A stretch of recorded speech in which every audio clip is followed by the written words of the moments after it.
예배의 주체자가 누구예요? 하나님이십니다.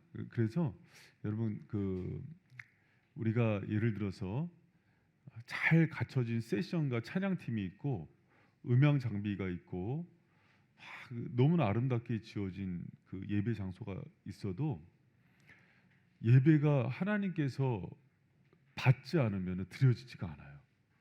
여러분 잊지 마시기 바랍니다. 믿으십니까? 예배의 감격이 사라진 교회들이 있어요. 그 예배 은혜들이. 그러면은 찬양을 해도 감동이 없고 말씀을 들어도 은혜가 없어요. 왜 그러냐면 예배의 주체자가 은혜를 붙지 않으시기 때문에 그래요. 여러분, 그럼 제가 또 하나 묻습니다. 말씀을 열어주시는 주체자가 누굽니까? 성령님이세요. 삼위 하나님. 그러면 봐요. 제가 이제 잘 들어보세요. 3주 동안 2주 동안 쉬었다가 하니까 이제 다시 조금 집중을 시켜야 돼. 여러분이 헬라어 히브리어를 하고 성경을 백독을 했어요. 그래도 만약에 그 말씀을 성령께서 이렇게 비춰주지 않으면 깨달아져야 안 깨달아져요? 절대 안 깨달아집니다. 여러분, 문선명도 성경 백독했습니다. 도울도 우리나라에서는 목회자들도 없는 자료를 갖고 원문으로 요한복음과 요한서신을 연구해요. 그런데 성령이 말씀을 열질 않아서 그들은 말씀을 잘못 이해를 해요. 그럼 여러분 봐요. 소경일지라도 들은 말씀으로 성령이 열면은 그 말씀이 깨달아지고 주님을 만나는 통로가 돼요. 할렐루야. 그럼 여러분, 이 시간에 우리가 이렇게 왔을 때 수요 강론은 그래도 지성적인 사고를 많이 하는 분들이 오세요. 그리고 성경에 대한 알에 대한 지식이 많은 분들이 와요. 그러더라도 잊지 말아야 되는 게 뭐냐면 이 시간에 내 실력과 능력으로는 주의 말씀을 열 수 없다는 고백 가운데 나오셔야 돼요. 할렐루야. 그러지 않으면 말씀이 닫힙니다. 닫혀버려요. 목회자라도 닫아버려요. 그래서 주님 앞에 설 때 어떻게 서냐면 겸손해야 돼요. 그러니까 하나님, 이 말씀을 나에게 열어달라고 기도해야 돼요. 그러면은 말씀을 누가 여는 거냐면 여러분 이거 잘 들으셔야 됩니다. 목사가 여는 게 아니에요. 여러분을 사랑해서 저를 통해서 성령께서 열어주시는 거예요. 그래서 칼빈이 뭐라고 얘기했냐면, 칼빈이 엄청난 석학이었어요. 법학을 전공이기 때문에 성경을 연구하다가 예를 들어서 다른 사람이랑 얘기를 하잖아요. 그러면 2시간이 와서 정확하게 어디를 연구하다 갔는지를 찝어서 거기부터 다시 해요. 그리고 이제 법정에서 성경 토론을 할 때도 논지를 어디서부터 찝었는지 정확히 따라요. 그런 칼빈도 성경을 연구할 때 지식 위에 성령을 둬요. 성령이 성경의 해석자가 되어 주시는 거예요. 할렐루야. 여러분, 오늘 저녁에 우리가 이제 예수 그리스도에 대해서 계속해서 이제 하고 이번 주 다음 주 하면은 끝나는데, 예수에 대한 그 지식과 계시를 사람이 열질 못해요. 여러분, 이론으로 아는 것과 제가 이제 부끄러운 고백할까요? 제가 성경을 제일 잘한다고 자신 있게 얘기했던 때가 28살 때였어요. 28, 9. 학부 신학교 졸업하고 선교단체에서 리더하고 회장 다 끝난 다음에 이 정도면 내가 다 한다. 어딜 가서도 내가 뒤처지지 않는다. 정말 내가 무지했구나. 예수님을 아는데 정말 몰랐는데 안다고 생각한 거예요. 무지하니까 용감하죠. 그리고 내가 가지고 있는 지식으로 안다고 생각했어요. 근데 지금은요, 그분을 모르겠어요. 너무 광대해서 모르겠어요. 그래서 뭐라고 기도를 하냐면, 주님 알려달라고 잘 기도해요. 내가 주님을 잘 모릅니다 하는 고백 속에는 어떤 간절함이 있냐면, 주님이 알려주지 않으면은 아무것도 모릅니다라는 그런 어린아이 같은 심령이 있는 사람만 열립니다. 제가 장담하건대, 제가 이제 목회자들도 많이 교육을 해보잖아요. 똑똑한 척하고 아는 척하고 헬러 히브리 안다, 조직 신학 책을 내가 뭘 읽었다, 뭐 바빙크를 능통했다, 웨인 그레덴을 능통했다, 아무것도 모르는 거예요. 박사 학위를 받고 와도 성령이 안 연 사람이 있어요. 정확히 압니다. 그런 사람들은 강단에 세워놔도 사람이 살질 못해요. 독일 유학 두세 개의 박사 학위를 갖고 와도 성령이 열지 않으면 교회는 말씀이 흐르질 않아요. 성도도 똑같습니다. 성도에게도 이론만 주는 성도가 있어요. 근데 주님을 경험시키는 성도가 있어요. 예수로 사는 사람이 있어요. 근데 예수에 대한 지식만 가지고 허탄한 지식만, 귀신도 떠듭니다. 여러분, 저는 여러분이 그 교회에서 배우는 말씀과 그 이 수요 강론이 여러분을 살리는 생명이 되기를 축복합니다. 여러분, 저 얼마나 많은, 제가요 신학교, 대학원, 가정 뭐 여러 가지 연구, 한국에서 난다긴다는 사람 가서 쫓아가서 다 배웠거든요. 석학들한테도 배웠고 총장한테도 배우고. 여러분 정확히 그걸 알아요.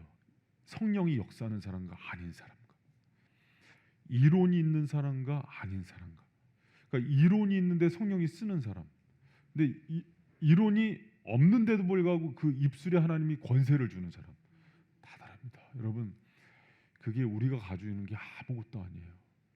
어린아이고 무식한 사람일지라도 주님이 학자의 혀를 줘버리면은 그가요 사람을 살리는 무디가 되고 뮬러가 되는 거예요. 할렐루야. 여러분, 근데 이제 그 교회가 타락할 때 사람들이 주님을 의지하지 않아요. 예배 드릴 때도 의지하지 않고, 찬양할 때도 의지하지 않고, 공부할 때도 의지하지 않아요. 여러분, 이 시간에 마음이 누굴 향해야 되냐면 예수님을 향해야 돼요. 할렐루야. 제가 그 예수님의 이름을 부를 때 제가 제일 예수님을 잘한다고 생각했던 20대 후반 때는 예수님을 정말 이론적으로만 알았어요. 근데 그분의 부유함과 강활하심은요 평생을 담아도 못 담아요. 그래서 예수 그 이름, 여러분 밭에 감추인 보화가 하나님 나라고 더 핵심적으로 얘기해서는 예수예요. 예수를 발견한 사람은 모든 걸 팔아서 그 밭을 사버리는 거예요. 할렐루야. 근데 그 예수 안에 모든 게 있어요. 여러분, 그거를 우리가 배우거든요. 그래서 이게 지식으로도 잘 정리돼야 되는데 여러분, 그 교리를 할 때 참 위험한 게 하나가 있어요. 뭐냐면 지식으로만 남는 사람을 귀신 믿음이라고 그래요. 이거 머리가 커지고 교만해지면은 아무짝에도 쓸데가 없습니다.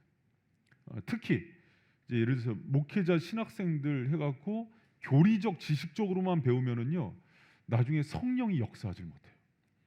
여러분, 이 지식이 여러분을 살리고, 또 지금 태신자 전도 기간인데 여러분이 그 예수를 전할 때 입술에 하나님이 권세를 주셔서 죽어가는 영혼들이 다 살아나는 은혜와 역사가 임하길 축원합니다.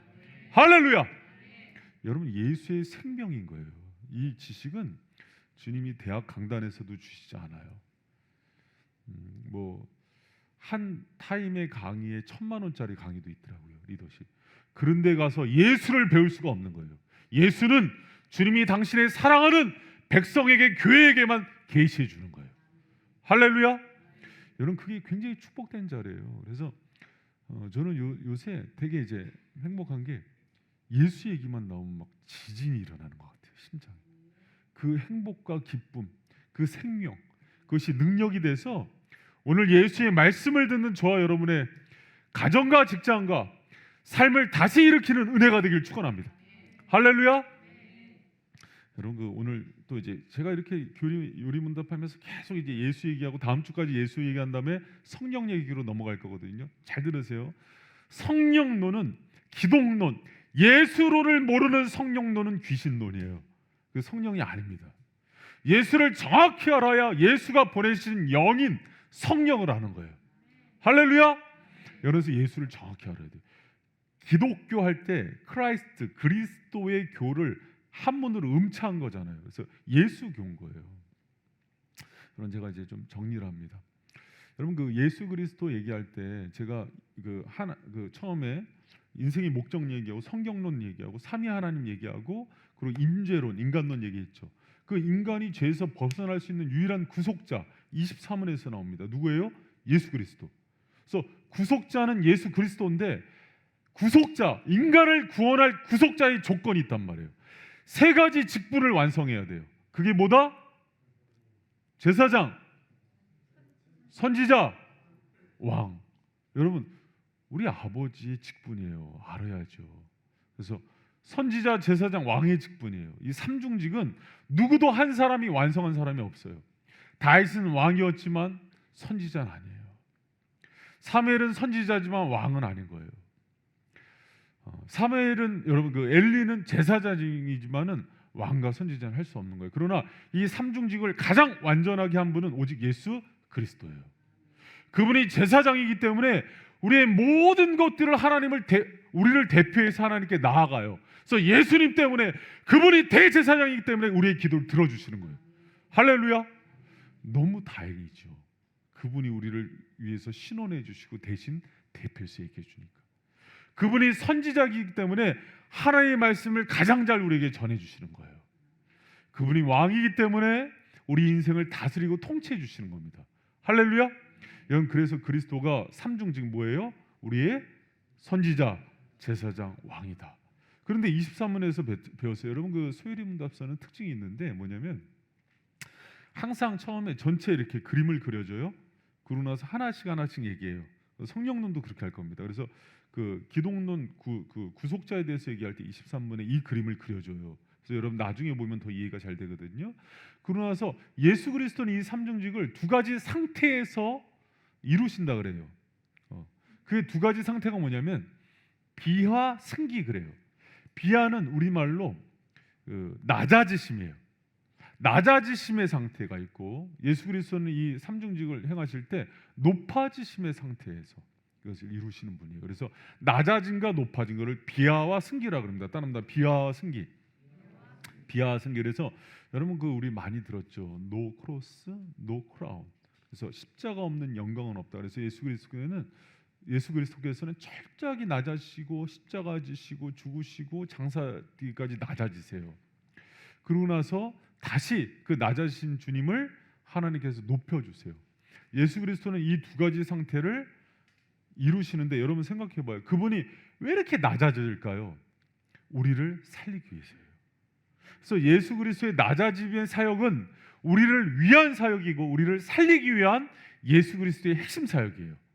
근데 여러분 예수 그리스도께서 낮아지셨다 할 때는 큰 그림으로 세 가지 생각해야 돼요. 성육신에서 이 땅에 오신 거, 십자가를 지신 거, 아니고 이 공생 여기서 33년간의 이생의 사역, 그리고 십자가를 지시고 죽으신 것. 이 세 가지가 예수 그리스도께서 낮아지신 거에 대한 큰 그림이에요.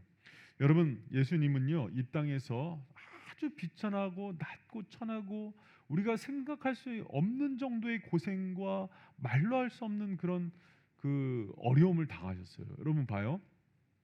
예수님이 성육신 하시잖아요. 자, 하진자매가 제일 싫어하는 동물이나 생물이 뭐예요? 쥐. 하진자매가 쥐가 될 수 있어? 너무 이 쥐가 불쌍한 거야. 그래서 이 쥐를 살리기 위해서 쥐가 될 수 있어? 성경 집사님 뭘 제일 싫어해요? 고양이? 둘이 나눠가죠. 네. 고양이 될 수 없잖아요. 그 베트남에 가신 그 최공주 선교사님은 바퀴벌레를 그렇게 싫어해요. 그래서 한간의 소문에 의하면 부부싸움하고 나서 방에 바퀴벌레를 푼다는 얘기가 있어요.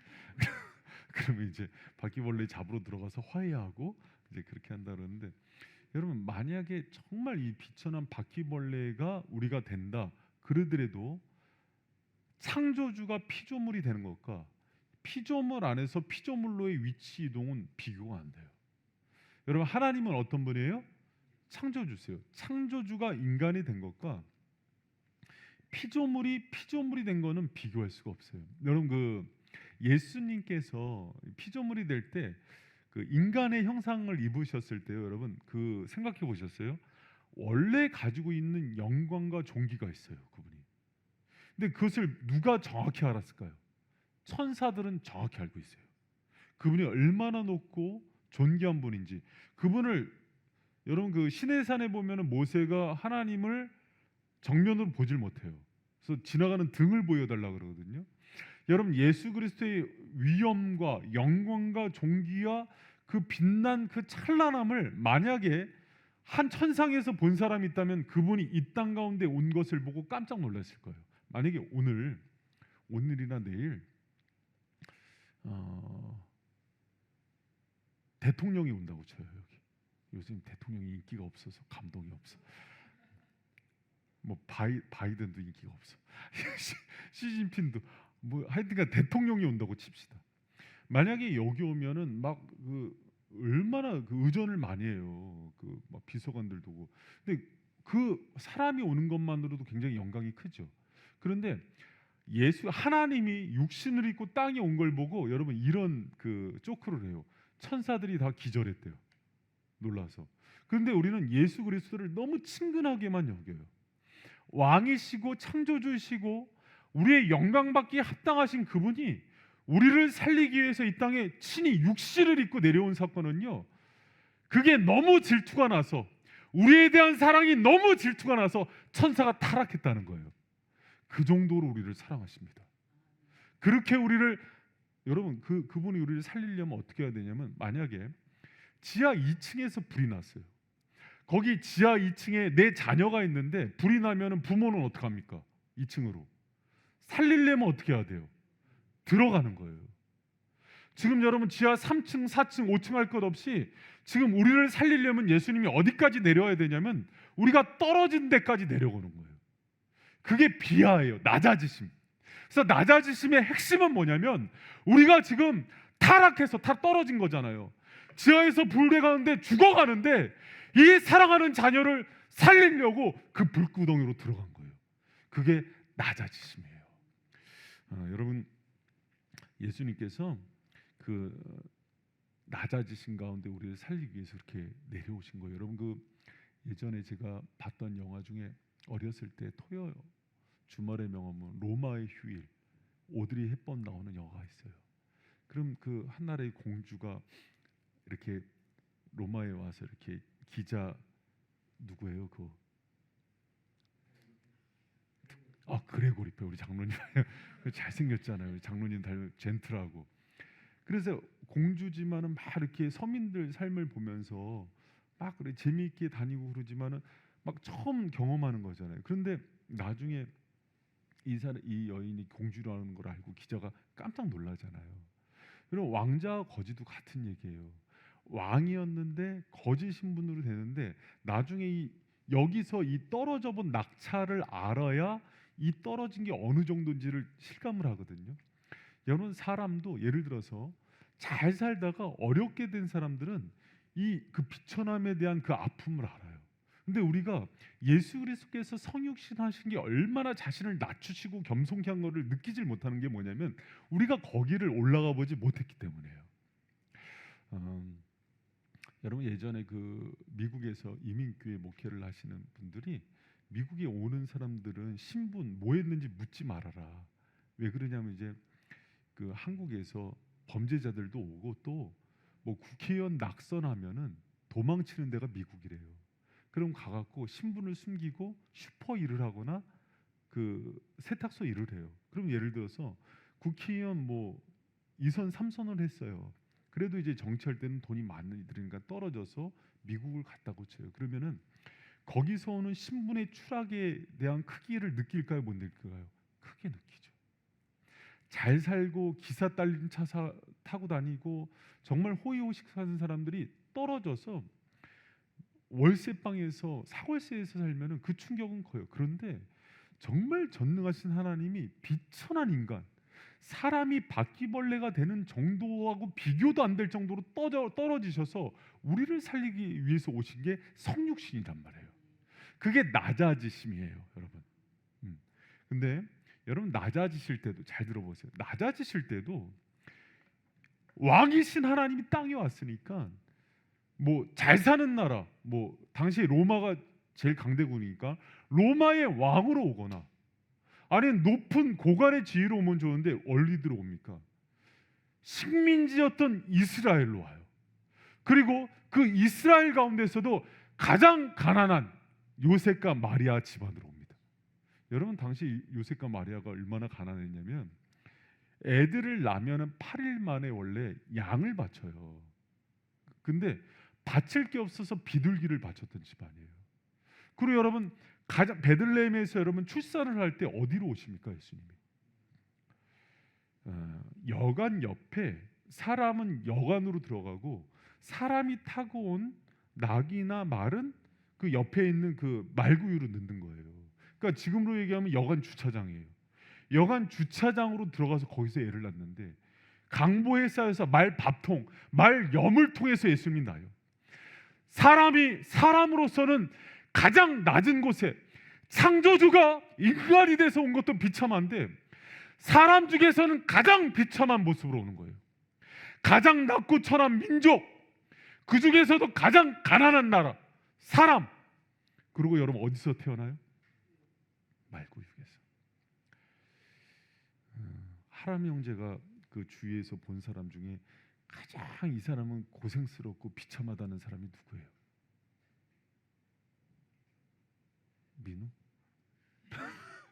이 정도 고생은 내가 처음 봤다. 근데 그 하진 자매 누가 있어?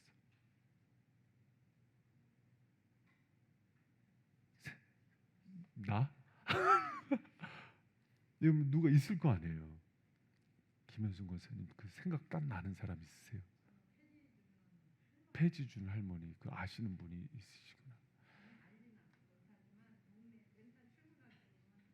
근데 권사님 폐지준 할머니 중에 부자도 있어요.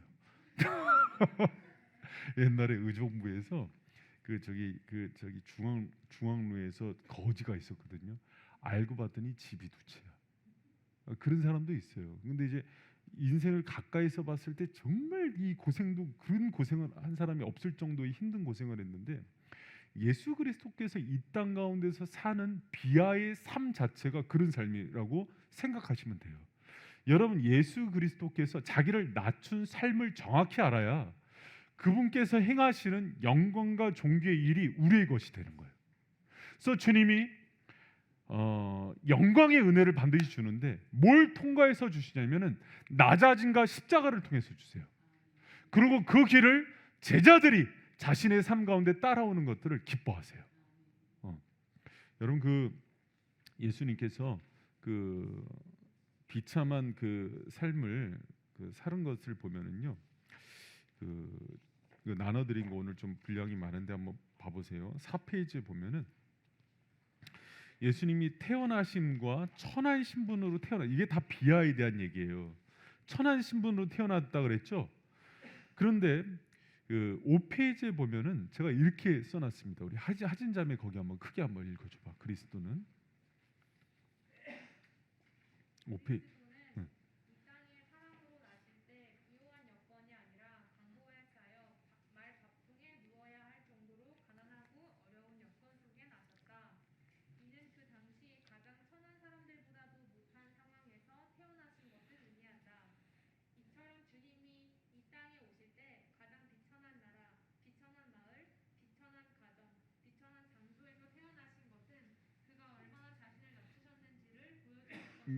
한번 우리 태어난 것만 놓고 먼저 얘기해 봅시다. 우리 제일 좋은 거는 자기하고 견져보는 거예요. 여러분 잘 들어보세요. 예수님의 비아의 신분을 잘 묵상하면 웬만한 상처와 아픔과 인생의 문제가 다 치유돼요. 예수 그리스도께서 우리의 가장 좋은 치료자고 위로자가 되시는 이유는 그가 우리가 당해야 되는 연약함과 아픔을 다 경험하시고 그것을 치유하시고 그것을 몸소 회복시킬 수 있는 유일한 근원자이기 때문에 그래요. 여러분 치료의 가장 첫 번째 조건이 뭔지 아십니까? 부자는 가난한 사람을 치료하지 못해요. 함께 아파본 사람이 그 문제를 치료해요. 예수님은 가장 낮고 연약하게 오신 이유는 우리 인생 모두 건지시고 구원하고 치유하시고 회복시키기 위함이에요. 그럼 따져봅시다. 여러분 태어난 걸로만 봐서 저 고개를 들어요. 태어난 걸로만 봐서 예수님보다 힘들게 태어났다는 사람 손 들어보세요. 나는 태어날 때 하늘 위에 있는 왕이었는데 땅바닥까지 곤두박질 쳐서 그 중에서도 식민지 나라에서 가장 가난한 동네에서 가장 비천한 집안에서 날 곳이 없어서 말 밥통 위에서 강보에 쌓여서 났다고 하는 사람 손 들어보세요. 없죠. 그럼 이제 이런 얘기하는 사람이 있어요. 아니 그래도 목사님, 예수님은 보니까 33년 동안은 잘 사셨지 않습니까? 여러분 그래요? 예수님 공생이 3년 6개월 빼고 30년 동안 뭐 하셨습니까? 가업을 이어요. 여러분 예수님 아버지의 직업은 뭐예요? 목수죠. 여러분 목수는 지금처럼 우리 리모델링 할 때 보면은 리모델링 여기 사장은 예를 들어서 아반떼를 타고 산타페를 타고 오거든요. 목수는 벤츠 타고 옵니다. 그거 모르셨어요? 목수 지금 목수는 굉장히 돈을 잘 벌어요. 뭐 연봉 1억 넘는 목수들도 목수에 하나님 형제 그치? 하나님 형제 그쪽 계통 좀 알잖아. 근데 이 당시의 목수는요 돈도 못 벌 뿐만 아니라 직업이 굉장히 천한 직업이에요. 3대 업종이에요. 그래서 손에 못이 박히고 굳은 살이 빠질 날이 없는 거예요. 그러면 제가 묻습니다. 예수님이 어렸을 때 동생 뭐 야고보도 있고 동생들도 있었는데 집안일 열심히 했다 안 했다?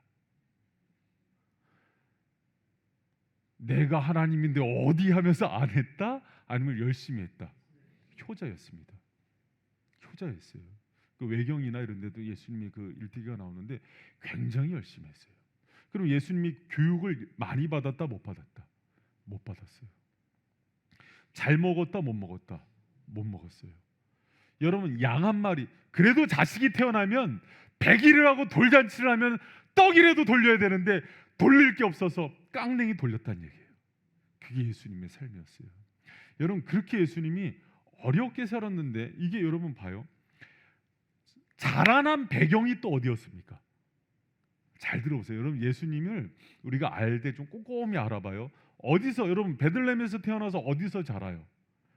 나사렛. 나사렛을 살죠. 나사렛이 어떤 동네냐면 나중에 유대인들이 예수님이 인기가 높아지니까 저 어디 출신이야? 예루살렘 출신 아니잖아요. 그러니까 뭐라 그러면 나사렛에서 선한 것이 있어 이렇게 얘기해요. 여러분 봐요. 지금도 일산은 고양시에 속해요. 근데 일산 사람들 보면은 고양시 산다 그래요? 일산 산다 그래요? 왜 그래요? 분당은 성남시에 속해요. 그렇죠? 근데 분당 사는 사람 성남 산다 그래요? 분당 산다 그래요? 왜 그럴까? 여러분 예를 들어서 삼성동 뭐 개포동 뭐 대치동 어디예요? 서울이죠. 근데 거기 사는 사람들은 서울 산다 그래요? 나 삼성동 산다 그래요? 이상하죠. 나는 동막골 살았거든요. 의정부에. 나 동막골 살 때 의정부 산다 그랬어요. 의정부에서 제일 촌뜨기가 동막골이거든. 그 옛날에 영화도 있었잖아요. 나사렛이 그런 곳이에요. 나사렛 하면은 산간 벽지 정말 촌뜨기들 사는데 그 지역에 산다는 것만으로 무시받는 거. 그게 나사렛이에요. 여러분 왜 하나님이 걷다 놓으셨을까요? 가장 낮추셔서 우리의 심정을 누구보다 잘 하려고. 할렐루야. 여러분 예수님이 그렇게 대접받은 거 아니에요. 그러면 봐요. 30년 동안 그렇게 죽도록 고생했지. 그 시골에서 무시받지. 그러면 3년 6개월 생활할 때 묻습니다. 그래도 예수님 3년 6개월 성경 보면은 제자들을 따라다니면서 엄청 대접받았는데 여러분 그래요? 어떤 사람이 예수님 찾아오니까 대본에 뭐라 그랬냐면 인자는 머리 둘 곳이 없다. 집이 없었어요. 사역을 고되게 하고 집에 들어가서 머리 둘 곳이 없어서 하늘을 입으로 삼아 땅을 이 매트리스 삼아서 그렇게 주무셨단 말이에요. 자기뿐만 아니라 제자들한테도 파송할 때 가서 복음을 전하고 먹을 것을 주면 받고 아니면 털고 나오고 그러라 그랬어요. 그리고 여러분 일이 너무 고대해서 얼마나 예수님이 피곤했냐면 배에 들어가면 풍랑이 일어도 골아 떨어졌어요. 마음이 평안해서 하나님을 믿기 때문에 평안 가운데 주무신 것도 있지만은 예수님은 늘 줄이셨고 늘 피곤하고 고나셔서 일이 끝나고 나서도 청중들이 쫓아오니까 혼자서 한적한 곳으로 피해 다니셨어요. 그래도 새벽에 데리고 갔죠. 피곤해서 여러분 예수님이 얼마나 일상이 힘들었는지 몰라요. 그게 예수님의 삶이었어요. 그런데 늘 나사렛에 있는 사람들도 고향에서 예수님을 어떡합니까? 박대하죠. 정치인들도 영남호남에서 자기 지역구는 밀어줘요. 근데 예수님은 나사렛 사람들도 심지어는 죽이려고 했어요. 유대인들이, 바리새인들이, 서기관들이, 제사장들이 매번 테러를 일삼으려고 그랬고, 그게 예수님의 삶이에요. 그리고 여러분 봐요, 예수님이, 제자들이 예수님을 따른 이유가 뭐였습니까? 한 자리씩 얻으려고 그랬어요. 그래서 마지막에는 가룟 유다가 예수님을 팔고 베드로가 예수님을 부인하고 떠나가고, 그 뒤에 나오는 말씀이 다른 제자들도 다 떠나가니라 이래요. 여러분, 예수님이요, 많은 사람들 치유하고 고쳤을 때 고침 받은 사람들은 좋았는데 세리와 창기들을 살리니까 제가 저 사람이 먹기를 탐하고 죄인들의 친구라고 창기와 놀아난다고 그렇게 욕을 먹었어요. 수치와 조롱과 이루 말할 수 없는, 그래서 귀신 들렸다, 미쳤다는 소리를 수시로 듣고, 그게 예수님의 삶이에요. 여러분, 예수님이 이 땅에서 대접받았는지 알아요? 여러분, 근데 이 얘기를 제가 왜 자꾸 하냐면 들어보세요. 예수님이 이렇게 낮아지신 이유가 있어요. 단 하나를 지향해요. 우리처럼 연약하고 아프고 힘들고 죄인들을 다 살려내려면 회복의 원칙이에요. 낮아져서 그들과 체울해야 되고 공감해야 되고 그분을 위로할 수 있는 사람이어야 되는 거예요. 부자가 위로합니까? 예전에 어떤 대통령은 서민들 버스비를 몰라서 그것도 모르고, 여러분, 예수님은 누구보다 우리의 아픔과 눈물을 잘 아시는 분이에요. 그 자리 끝에서 삶에서 울고 어렵고 아이들 젖 못 먹이고 먹을 거 못 주고 학비 못 줘서 힘들어할 때 그 눈물을 함께 울어줄 수 있는 분은 예수님이에요. 여러분, 그 사실을 믿습니까?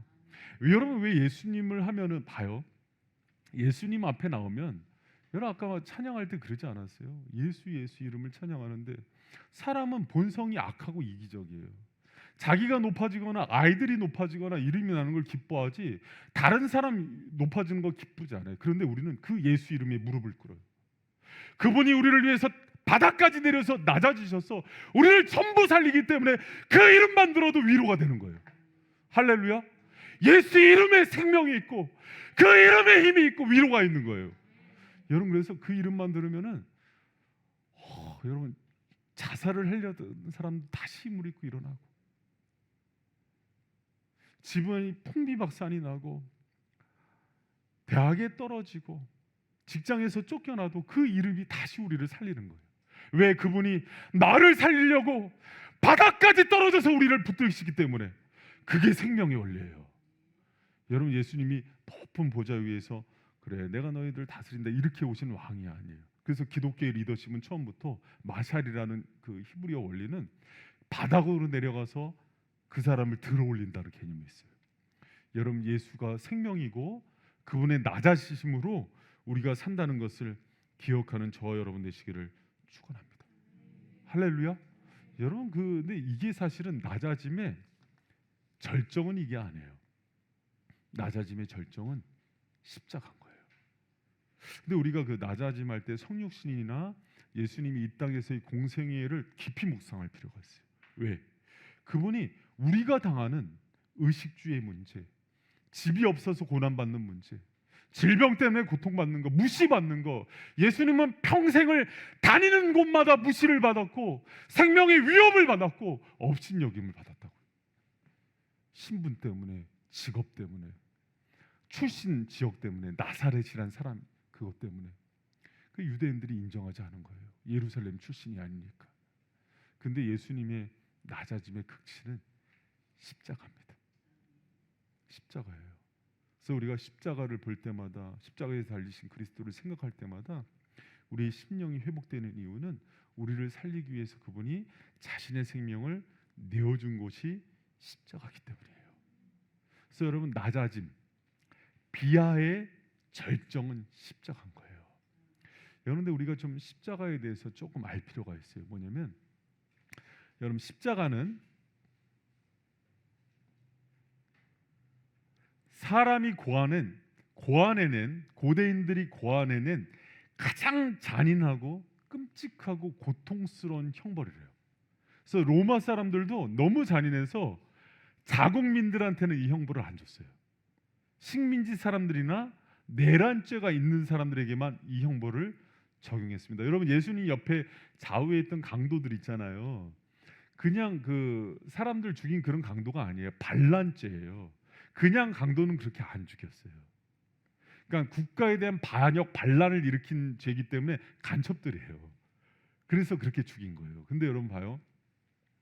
십자가는요. 십자가형을 할 때 어디서부터가 시작이냐면 이거는 이제 그 영화 멜 깁슨 나오는 그 패션 오브 크라이스트에서 보면 알지만은 어디가 시작이냐면 십자가는 십자가에 달려 죽는 게 아니라 39개의 납덩어리나 철이 달린 채찍으로 때리는 것부터 그 장면이 잘 묘사된 거예요. 때리면서 시작되는데 그때 그 채찍으로 때리면은 살점이 한 주먹씩 떨어져 나온대요.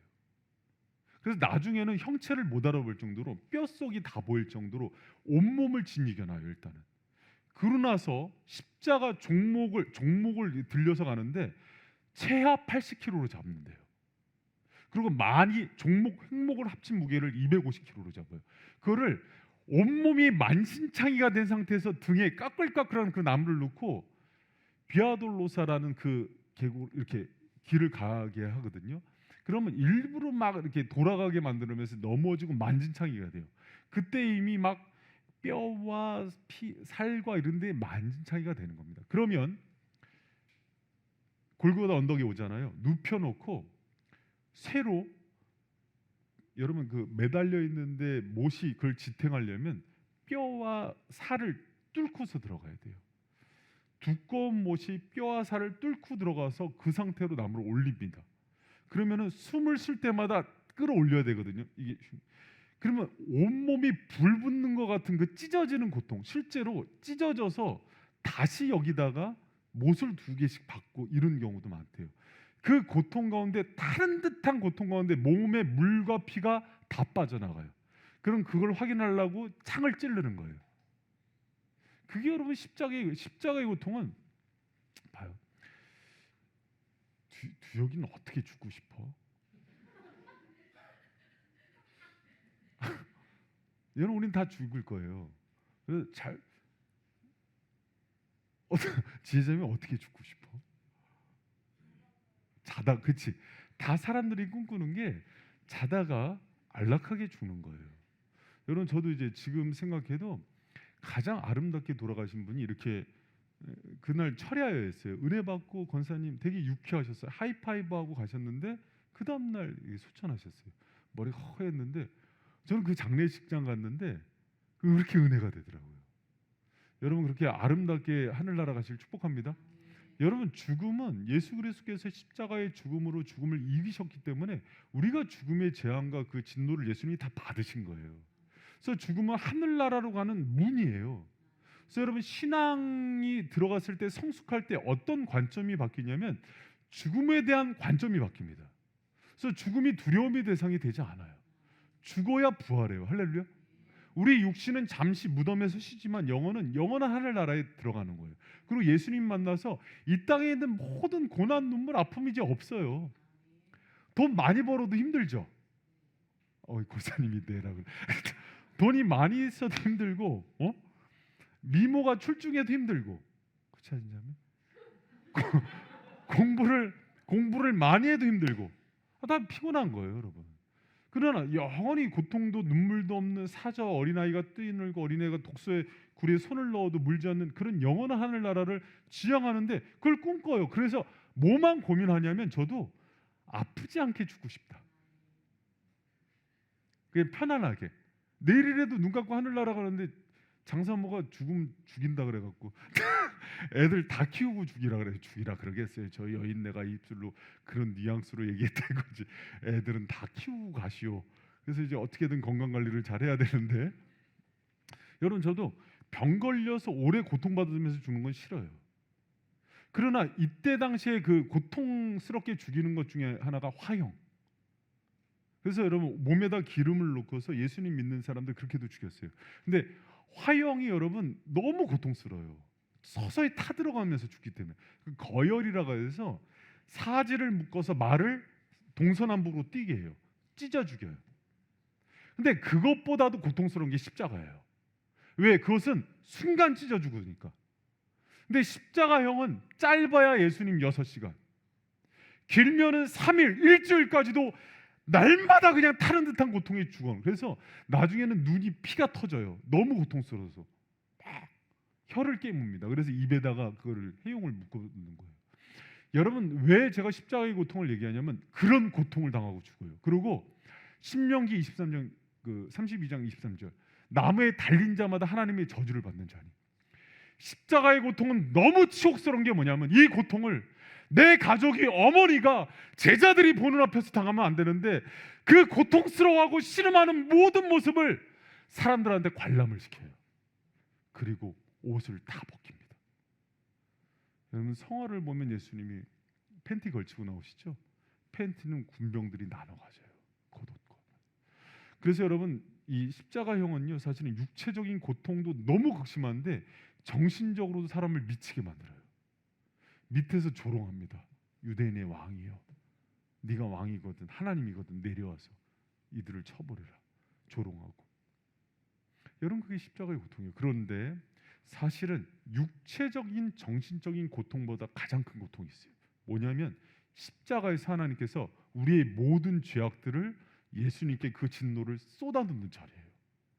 여러분, 한 가지 이상한 게 하나가 있잖아요. 뭐냐면, 잘 봐요. 스데반도 돌 맞아 죽을 때 담대했습니다. 그래요, 안 그래요? 여러분, 주기철 목사님도 모판을 걸을 때 찬양하면서 걸었어요. 근데 예수님이 겟세마네 동산에서 약간 좀 목숨을 구걸하는 듯이 보이지 않아요? 여러분, 왜 그런지 알아요? 이제 이걸 아셔야 돼요. 자, 봐요. 스데반이나 주기철 목사님이나 순교자들은 죽음의 순간에 고통을 못 느껴요. 돌 맞으면서 웃죠. 스데반이 왜 그런지 알아요? 그 순간에 하나님이 이미 영적 세계로 넘어가게 만들어버려요. 그래서 그 고통을 못 느끼고 백보자에 계신 그리스도가 그냥 영접을 합니다. 주기철 목사님이요, 모판을 걸을 수 있는 건 사람이 힘이 아니에요. 그래서 여러분, 그때 당시에 일본 순사들이 들어가서 사람을 때리면은 얼굴이 돌아갈 정도로 뼈가 으스러질 정도로 맞는데 그때 찬양을 해요. 왜 그런지 하나님이 그것들을 감내해 줍니다. 그런데 예수님의 고난은 차원이 달라요. 그 고난은 하나님의 진노예요. 하나님이 고통을 상쇄해 주는 게 아니라 우리가 받을 고난을 예수님께 다 쏟아낸다고요. 그래서 두려웠던 거예요. 여러분, 사도신경에 보면은 예수님에 대해서 고백을 할 때 장사된 지 사흘 만에 죽은 자 가운데서 다시 살아나신다 그러죠. 원문에는 뭐라고 되어 있냐면, 장사한 지 사흘 만에 지옥에 내려가셨다가 죽은 자 가운데 다시 살아난다. 근데 이 지옥에 내려갔다는 게 뭐냐면, 지옥은 하나님이 없는 곳이 지옥이거든요. 그럼 이 지옥은 무엇을 뜻하냐면, 예수님이 하나님의 심판과 진노를 받아서 지옥 형벌의 고통을 다 쏟아줬다는 거예요. 지옥은 어떤 곳이라고 생각해요? 우리 그 천국을요, 여러분, 입술로 묘사가 안 됩니다. 천국은 어떤 곳이라고 생각해요? 우리나라 집에 한이 맺혀서 천국 가면은 다이아몬드로 천국을 만들고 막 그 비유 많이 하잖아요. 뭐 황금길이고, 그래서 제가 옛날에 그 예화 때 그 얘기 있잖아요. 어떤 사람이 너무 열심히 돈을 벌어갖고 평생을 막 큰 돈을 벌었는데 쓰지도 못하고 죽게 되니까 하나님한테 간절히 기도해서 예수님께 이거를 좀 금으로 바꿔서 가게 해달라고. 그래서 천국에 딱 들어갔는데 베드로가 보더니, 아니 그 도로 포장용 그 장비는 왜 갖고 왔냐고. 그러니까 이제 천국길이 다 황금이니까 황금을 갖고 왔는데 그게 이제 천국 아스팔트래요. 근데 그런 얘기를 했는데, 여러분, 이제 그는 몰라요. 왜 그렇게 표현을 하냐면, 우리가 생각할 때 가장 아름다운 게 금은보화니까 천국은 그렇게 치장하지 않았을까 생각하는데, 이게 우리 상상력이 부족이에요. 예수님이 부활한 모습으로 오셔서 그냥 벽을 통과하시고 공간을 이동하는데, 생각이, 몸이 이동하는데 우리가 어떻게 상상을 합니까? 그런데 여러분, 한 가지 또 생각해봐요. 그럼 지옥의 고통은 어떨 거라고 생각해요? 다미자매가 지금까지 인생 살면서 가장 큰 고통은 뭐였어?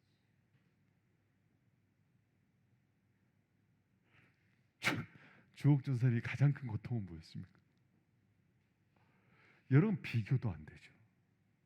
우리가 이 땅 살면서 여러분, 그 핍박을 받으면서 톱으로 켜는 핍박도 나오고 화형을 당하는 것도 나오고 채찍에 맞는 것도 있는데, 지옥에 대한 형벌은 그게 아니에요. 여러분, 예수님이 사도신경에서도 얘기하지만 십자가의 고난을 당하시고 십자가에서 하나님께서 뭘 쏟아냈냐면은 아침 9시에서 3시까지 하늘이 어두워져요.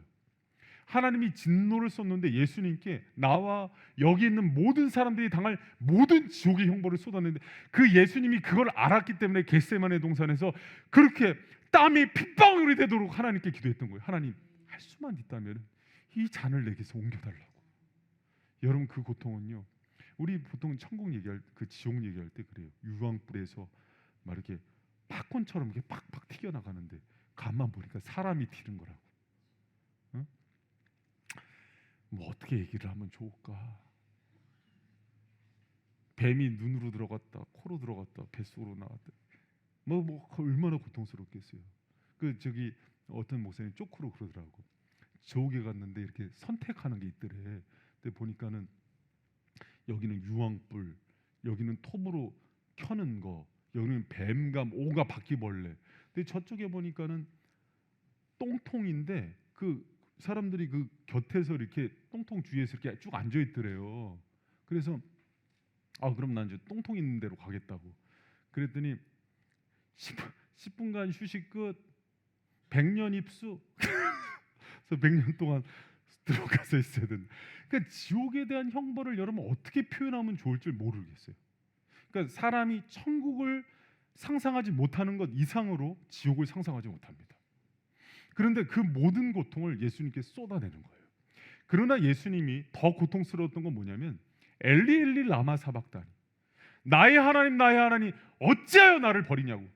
한 번도 삼위 하나님이 떨어져 본 적이 없는데 육적으로 죽어버리는 거예요. 영적으로 죽이되니까 하나님이 분리 육이 된 자의 심정을 느끼는 거예요. 여러분, 예수님을 믿고 난 이후로 우리가 어디 가든지 내가 망하든 잘 되든 성공하든 실패하든 예수님이 함께 있는 게 우리의 가장 큰 기쁨이고 위로 아니에요? 근데 그분이 예배 때도 침묵하세요. 환난과 고난의 자리에서도 침묵하세요. 돈은 많이 벌었는데 내 심령을 지켜주지 않아서 황폐한 대로 남겨둬요. 그게 지옥인 거예요. 예수님이 그 상태가 되니까 너무 괴로운 거예요. 그렇죠? 여러분, 그래서 예수님이 그 십자가에서 당한 고난은 사실은 육적으로, 그러니까 우리가 그 패션 오브 크라이스트는 육적인 묘사를 제일 많이 했어요. 육적인 고통, 그거는 예수님이 당한 고통 중에 가장 낮은 고통입니다. 정신적인 수치, 여러분 생각을 해봐요. 제가 이제 뭐 예를 들어서 이제 북한군이 쳐들어왔다고 쳐요. 온 교인들이 보는 앞에서, 제가 보는 처자식들 4명 앞에서 발가벗기고 채찍으로 때리고 온갖 수치를 다 주는 거예요. 그럼 여러분, 그게 몸이 깨지는 게 아픈 게 아니라 내 자녀들이, 내 사랑하는 성도들 앞에서 그런 모욕을 당하는 게, 그게 죽고 싶은 거예요. 근데 예수님은 그거보다 더 고통스러운 게 영적인 진노였어요. 그래서 여러분, 그 소요리 문답서에서도 뭐라고 나오냐면 여러분 7페이지 한번 보겠습니다. 7페이지, 이게 중요한 헤드라인이니까 우리 한번 4번 한번 읽어봐요. 자, 시작. 십자가에서 하나님의 진노를 받으시고 저주된 죽음을 겪으신 것. 여러분, 예수님이 당하신 십자가의 죽음은 그런 거였어요. 하나님께서 우리가 당하셔야 되는 대속제물이 된 거잖아요. 목자가 양을 살리려고 스스로 자기가 양 한 마리가 돼서 그 모든 양들을 위해서 대속의 죽음을 죽는 거거든요. 근데 죽을 때 죄의 형벌과 대가는 뭐냐면 우리가 치러야 되는 하나님의 진노뿐만 아니라, 여러분, 지옥 형벌을 그 십자가에서 당했다는 건 누구도 몰랐을 거예요. 그 형벌을 고통스럽게 십자가 위에서 영적인, 육적인, 정신적인 모든 진노가 아침 9시에서 오후 3시까지 예수님을 위해서 폭포수까지 쏟아지는 거예요. 여러분, 그래서 고통스러웠던 거예요. 그냥 단지 스데반처럼 돌맞아 죽는다, 주기철 목사님처럼 모판을 굽는다, 그게 아니었던 거예요. 그래서 여러분, 예수님의 죽음은 그렇게 고통스러웠던 거예요. 근데 여러분, 여기서 한 가지 생각할 게 있습니다. 다시 들어와서, 지금 예수님께서 삼중직인 왕과 선지자와 제사장의 직분을 낮아짐의 상태와 높아짐의 상태에서 이루시는데, 특히 오늘은 낮아짐, 비하의 상태에 대해서 얘기하는 거예요. 그럼 예수님이, 자, 다시 한번 들어보세요. 이제 정리하게 들어보세요. 예수님이 그렇게 낮아지고 낮아지다가 결국은 십자가에 달려 죽기까지 낮아지신 유일한 이유 하나는 뭐예요? 저와 여러분을 구원하고 살리시려고. 공의 하나님의 의를 이루기 위해서는 우리가 죄를 지어서 당한 모든 형벌에 대한 대가들을 다 치러야 되는 거예요. 그래서 낮아지신 거예요. 그래서 여러분, 그 예수 그리스도가 우리를 위해서 죽기까지 순종하시고 희생하셨기 때문에 여러분, 우리에게 오는 유익이 하나가 있습니다. 뭐냐면 그분이 어떤 상황 속에서도 위로하고 회복시키고 치유하지 못할 사람은 한 사람도 없어요. 예수님이 모든 사람의 치유자가 되시고 회복자가 되시고 위로자가 되신다는 것을 믿는 저 여러분 되시길 축원합니다. 여러분, 그게 은혜인 거예요. 그래서 예수님이 그렇게 낮아지심으로 율법의 의를 이루시고 하나님의 공의 가운데 우리를 다 회복시키실 뿐만 아니라 우리 인생의 최고의 위로자가 되는 것은 태어날 때부터 공생의 사역을 할 때부터 모든 것을 이루는 그 순간까지 그분께서 가장 낮은 신분으로, 가장 비천한 신분으로 그 일을 이뤘기 때문에, 여러분, 제가 목회를 하면서 이 얘기가 기억나더라고요. 우리 선배 목사님이 했던 얘기인데, 몸살이 나서 너무 힘들었어요. 그래서 막 아파하니까는 갑자기 그 얘기를, 그 양반도 몸살이 났거든요, 똑같이. 근데 이제 햄버거를 막 씹어 먹으면서 약간 좀 싸늘한 눈빛으로 쳐다보느니 그러더라고요. 너무 엄살 부리지 마. 그러니까 여러분 생각이 좀 그렇잖아요. 근데 하시는 얘기가 그래요. 예수님의 십자가와 그분의 낮아지심을 생각하면은 그 앞에서 그 고난이 부끄러워. 대신 목회자는 성도들의 아픔을 많이 채우라고 긍휼히 여기고 사랑해 줘야 된다.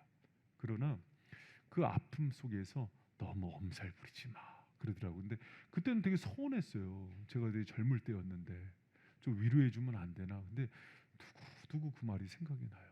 여러분, 우리가 주님 앞에 나갔을 때 주님이 위로하지 못할 사람, 치유하지 못할 사람이 없는 이유는 모든 아픔과 고통과 육체적, 정신적, 인생, 삶에 있어서 여러분, 그분은 이해하지 못할 사람이 없어요.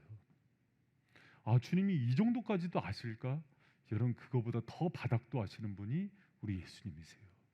그래서 기도할 때 예수님께 나아가면 모든 사람이 위로를 받고 회복이 되고 치유가 되는 거예요. 여러분, 예수 안에 있는 그 위로와 치유와 위로의 힘이 저 여러분의 것이 되기를 축원합니다.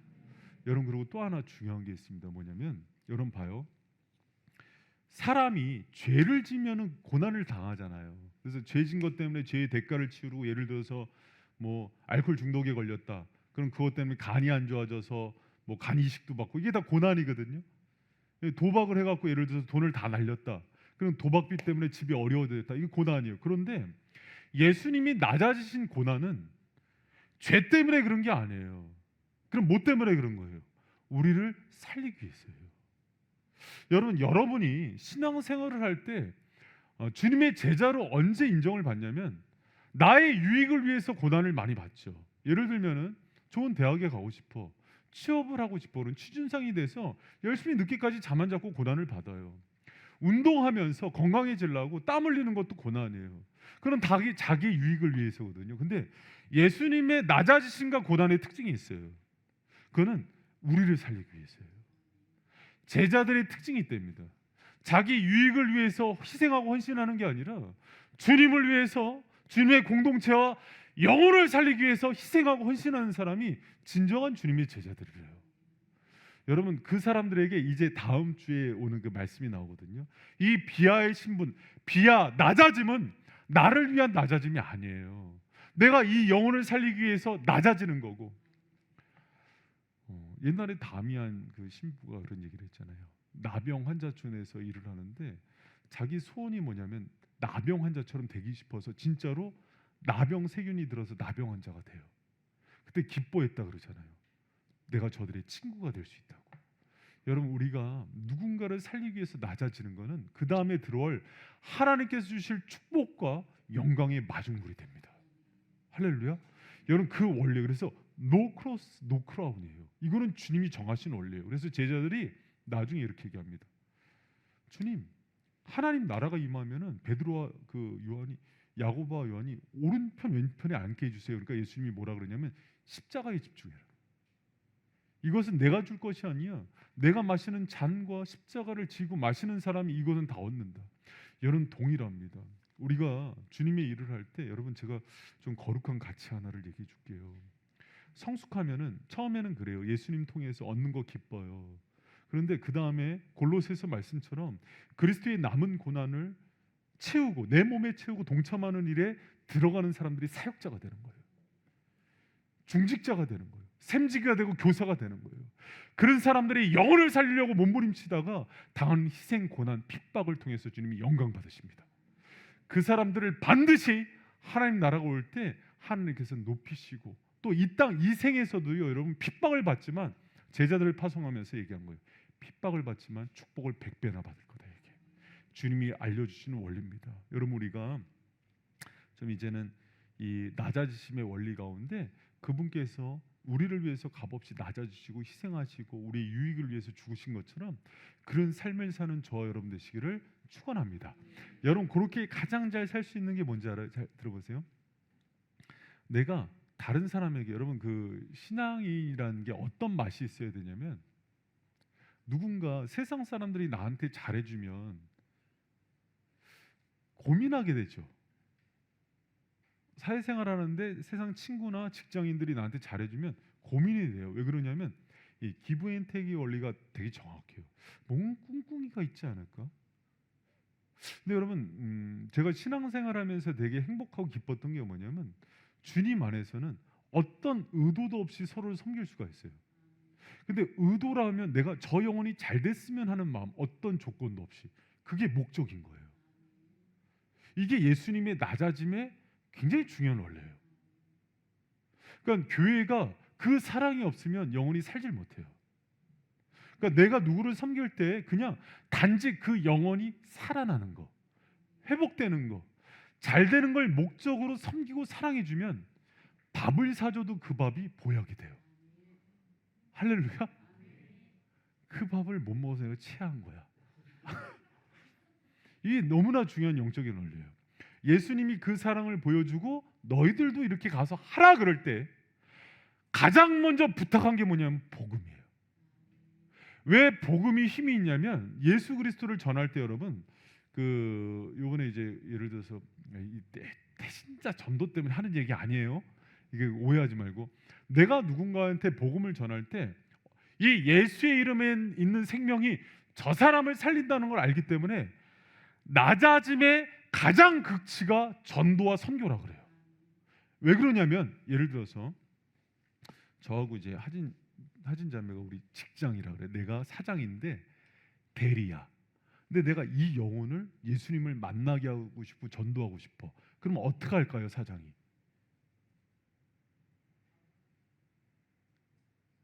깨지를 못해요.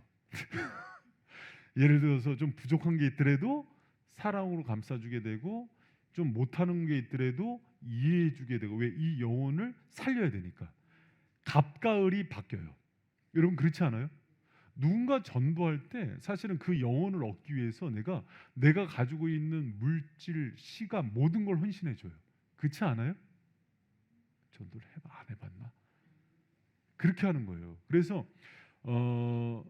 여러분 그리고 전도할 때 그 대상이 오는 감정 노동을 해줘야 돼요. 이게 다 뭐 때문에 감정 노동하는 게 스트레스 받고 피곤하지 않아요? 너무 스트레스가 받는데 그거를 마음적으로도 시간적으로도 정신적으로도 물질적으로도 왜 해요? 그 영혼 하나 살리려고. 이게 낮아짐의 원리예요.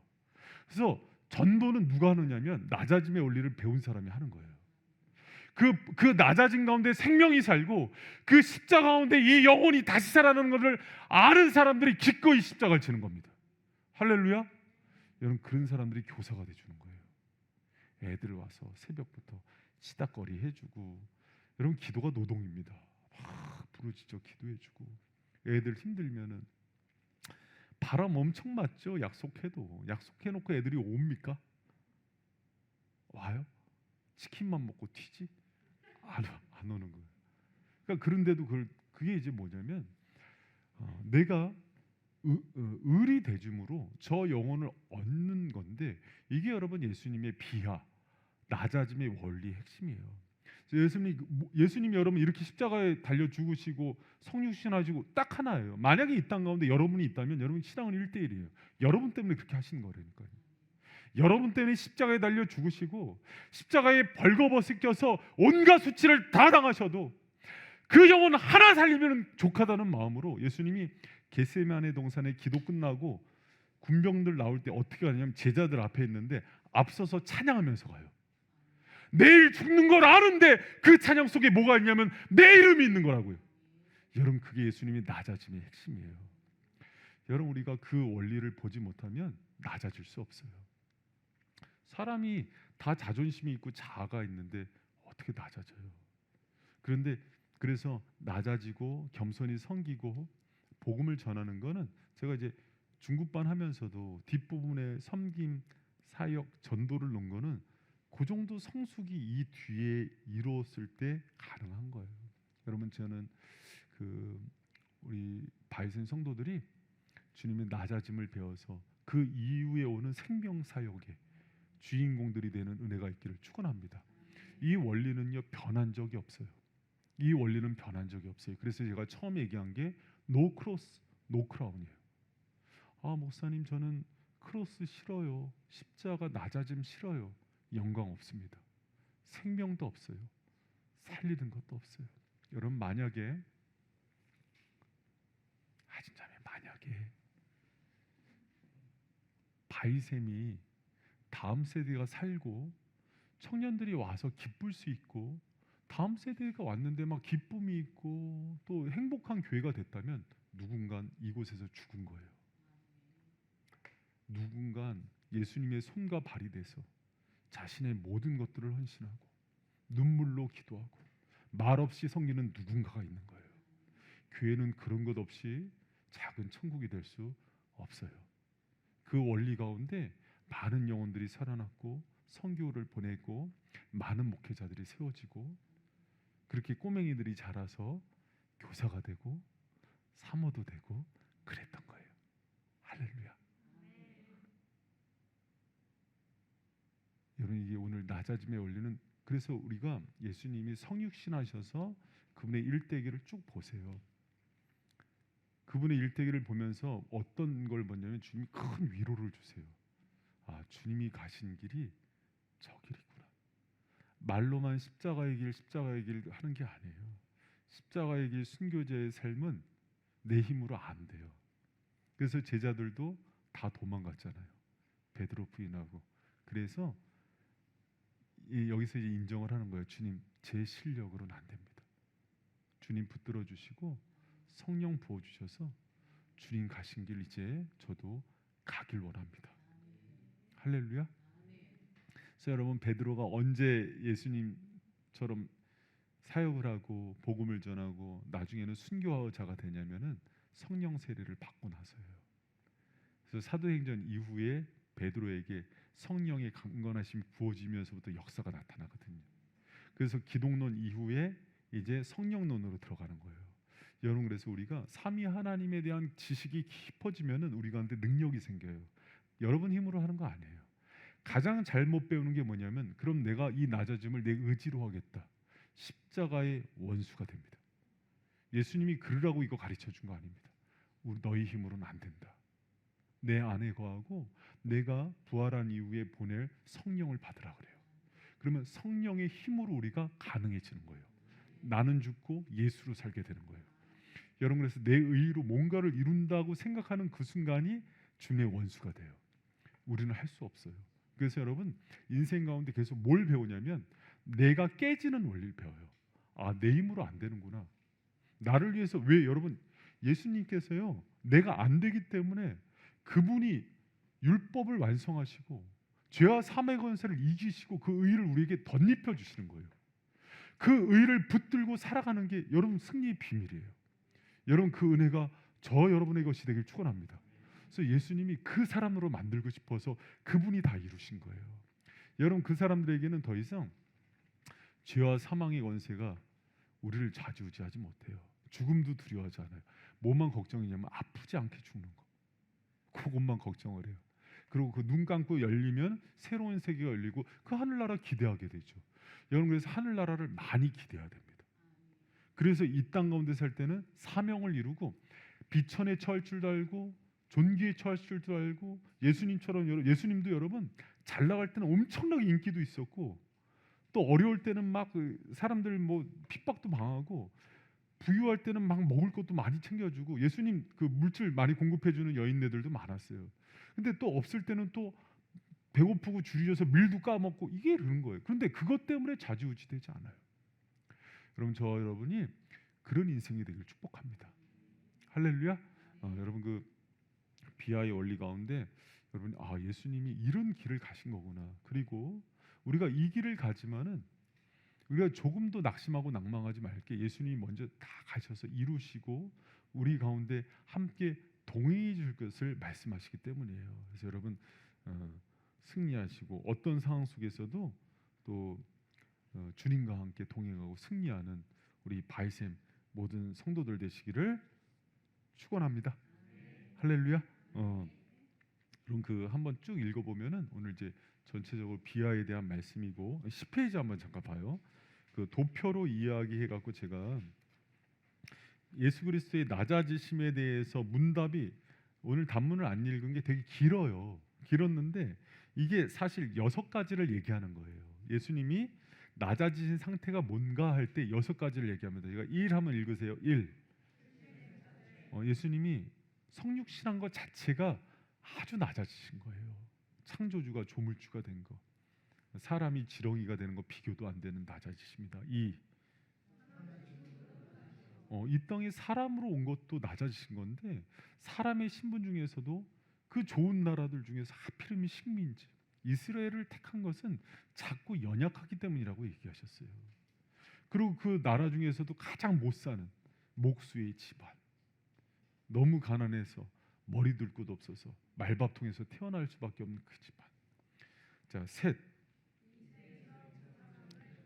33년 동안 3D 업종에 종사하셨어요. 손에 굳은 살이 벗겨질 날이 없었고, 여러분 가난해서 생계형 노동을 해야 됐고, 그게 예수님의 인생이었어요. 4. 요거는 이게 패스했는데 왜 그러냐면, 여러분 예수님은 그 하나님의 율법, 하나님의 말씀을 다 친히 이루셨어요. 완성하셨어요. 십자가에서 우리의 대속의 은혜를 이루실 뿐만 아니라 율법을 완성하셔야 우리가 양자로서의 하나님의 언약 관계에서 권세가 회복이 되는 거예요. 그래서 그 모든 말씀과 율법을 예수님이 친히 다 완성하세요. 그러니까 두 번째 아담이 돼서, 그래서 시험도 다 통과하시죠. 그런 모습이 이제 예수님이 어디 사탄 나부랭이가 예수님을 시험해. 그러니까 이제 그걸 다 받으시는 거예요. 낮아지셔서. 그리고 이제 그걸 이루십니다. 자, 5. 십자가에서 하나님의 진노와 저주의 죽음. 여러분, 십자가의 죽음은 그냥 육체적인 죽음이 아니라 그랬어요. 정서적인 수치가 아니에요. 그걸 넘어서서 우리가 당해야 되는, 하나님께 우리가 범죄를 했잖아요. 여러분, 죄의 싹은 사망이에요. 그리고 죄를 지면은 지옥에 가는 거예요. 지옥 형벌을 그 십자가에서 다 쏟아내셨다고요, 하나님이. 여러분, 그 고통은 이루 상상할 수가 없습니다. 그렇기 때문에 우리에게는 하나님과의 다시 평화의 관계가 누리는 거예요. 다시 하나님과, 여러분 우리가 어떻게 하나님의 임재를 경험해요? 여러분, 그거 다 예수 그리스도의 공로입니다. 그래서 예수의 이름을 힘입어 나갈 때 성령을 부어주시고 하나님이 우리 가운데 임재하여 주셔서 여러분 우리 예배를 받으시고 기뻐하시고 동행해 주시는 거예요. 여러분, 근데 그 십자가가 바로 그 의를 이루신 자리다. 6. 장사대에서 얼마 동안은 죽음의 권세 아래 거하시는 것 자체, 죽으셨다는 것 자체가 수치예요. 그런데 그 낮아지심을 통해서 죽음의 권세 아래 있지만 다시 이제 부활하시는데, 이 비하의 신분이 중요한 게 뭐냐면, 여러분 사실은 비하와 승기를 같이 하는 게 제일 좋아요. 근데 이제 분량이 많아서 제가 이번 주에 비하에 대해서, 낮아지심에 대해서 하고 다음 주에 승기에 대해서 하는데, 사실 이 승기가 되게 중요합니다. 비하와 승기는 떨어져서 이해하면 안 돼요. 이거는 굉장히 밀접해요. 예수님이 가신 길을 가면은 반드시 높아짐의 길에 반드시 가게 돼 있어요. 여러분이 누군가를 생명을 살리고 구원하고 예수님이 걸어가신 그 길을 말없이 희생하고 대가를 지불하는 그 길을 가는 사람들을 주님이 가만히 내버려 두지 않아요. 핍박도 당하지만 반드시 100배, 1000배의 은혜를 이 세계에서 누릴지 믿으시기 바랍니다. 그게 주님이 주신 은혜예요. 여러분 정말 예수님 잘 믿고 그분을 위해서 헌신하고 정말 말없이 묵묵히 저는 교회를 위해서 십자가 지고 희생하는 사람 중에서 그 자녀가 가정이 힘들어 못 되는 사람 못 봤어요. 잠시 어려움은 올 수 있지만 하나님은 천대까지 축복하신다 그래요. 다윗이 한 작은 그 헌신을 주님은요 기억하셔서 다윗의 계보를 통해서 예수 그리스도가 오는 은혜를 주시는 거예요. 여러분 작은 교회가 세워지고 개척 교회가 세워질 때 정말 눈물로 기도하고 헌신한 모든 사람들에게 그 십자가를 지면서 지금도 어린 영혼들 다음 세대와 선교지를 위해서 희생하고 헌신하는 자들에게 하나님이 그 놀라운 축복을 주실 줄 믿습니다.